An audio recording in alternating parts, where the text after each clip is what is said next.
ما تعرفش ربنا اصلا.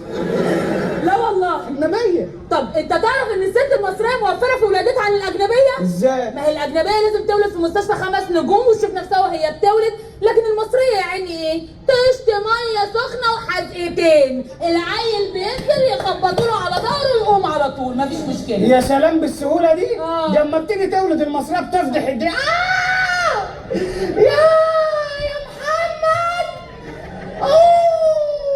انت السبب. انت السبب ليه؟ ما هو بمزاج الجريمه.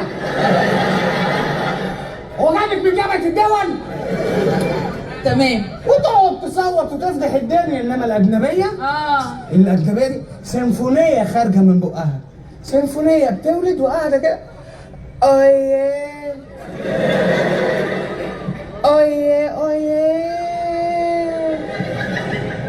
مايكل جوني اويه دكتور. انا مش عارفه ابو الواد مين، مايكل ولا جوني ولا الدكتور؟ هو اسمه مايكل وبيقولوا له يا جوني وهو شغال دكتور. انت ايش عرفت؟ لا والنبي ايه؟ ايوه. طب لعلمك بقى يا حبيبي الاجنبيه دي اول ما بتولد ابنها بتصور معاه سيلفي وما تشوفوش الا عنده 16 سنه، لكن المصريه تولد وترضع وتكبر وتدرس وانت لما تشخر. المصريه بترضع ايه؟ ده العيال بيرضع بيمشي في الشارع عامل كده. دلوقتي العيال بينزلوا يشوفوا العيال في الشوارع دلوقتي ماشيين من غير بلاطين في الشارع. والله صلابيط وماشيين مسلمين امرهم لله. لا والله. وبعدين يروح المدرسه يقول قول يا حبيبي ورايا ايه؟ يقول له راح الفرح وجه. ده اسمه كلام؟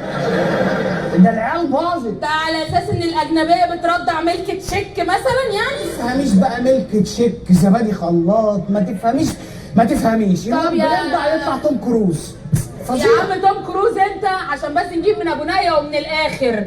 ضفر الست المصريه بمليون واحدة سقفة للست المصرية.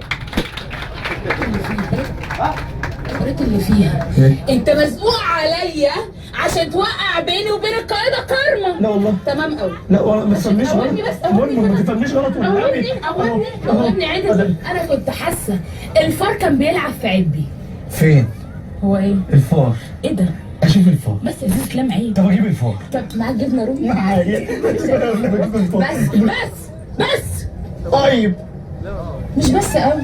ايوه. الفار بقى. فين الفار؟ عايز تشوف الفار؟ اه والنبي. طب غمض عينيك اهو.